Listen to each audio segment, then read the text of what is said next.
Hello friends, இன்றைக்கி நம்மளோட வீடியோவில் மெடிக்கல் கோடிங் எக்ஸாமோட ப்ரிப்பரேஷன் கொஸ்டின் பார்ட் 2 பற்றி தான் பார்க்க போகிறோம். What type of connective tissue attaches muscle to bone? Ligament, vertebra, vein, tendon. So first muscle எப்படி போன் கூட அட்டாச் ஆகிருக்குன்னு பார்க்கலாம்.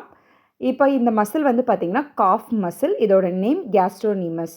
ஸோ இந்த பிக்சரில் பார்க்குறப்பே தெரியும், மசிலை போன் கூட அட்டாச் பண்ணுறதுக்கு டெண்டான் ஹெல்ப் பண்ணுது. ஸோ டெண்டான்கிறது connective tissue. It is helps to attach muscle to phone. So what is the answer for the question? டெண்டான்.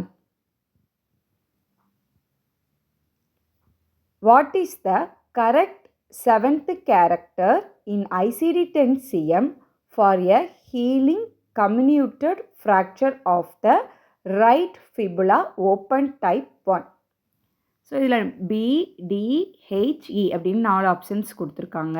So இந்த கொஸ்டின்லேயே நமக்கு ஒரு டிப்ஸ் கொடுத்துருக்காங்க. It is a healing comminuted fracture open type 1. So comminuted ஃப்ராக்சருங்கிறது என்னது? Open fracture with routine healing. So routine ஹீலிங்னா நம்ம வந்து subsequent என்கவுண்டரில் தான் கோட் பண்ணுவோம். ஸோ சப்சீக்வெண்ட் என்கவுண்டரில் இருக்க open fracture with routine healing open type 1. இதுக்கான 7th கேரக்டர் என்ன? E. The answer is E. In which of the following position does a patient lie face down? Dorsal, erect, supine, prone. So first anatomical positions பார்க்கலாம். Dorsal and supine both வந்து same தான்.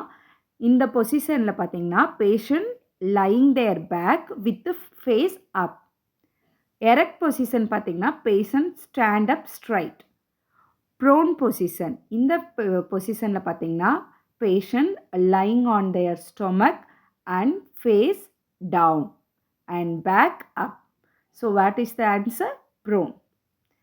Medical coding எக்ஸாமுக்கு prepare பண்ணிகிட்ருக்கீங்கன்னா அப்போ மறக்காமல் நம்மளோட சேனலை subscribe பண்ணிக்கோங்க, லைக் பண்ணுங்கள், ஷேர் பண்ணுங்கள்.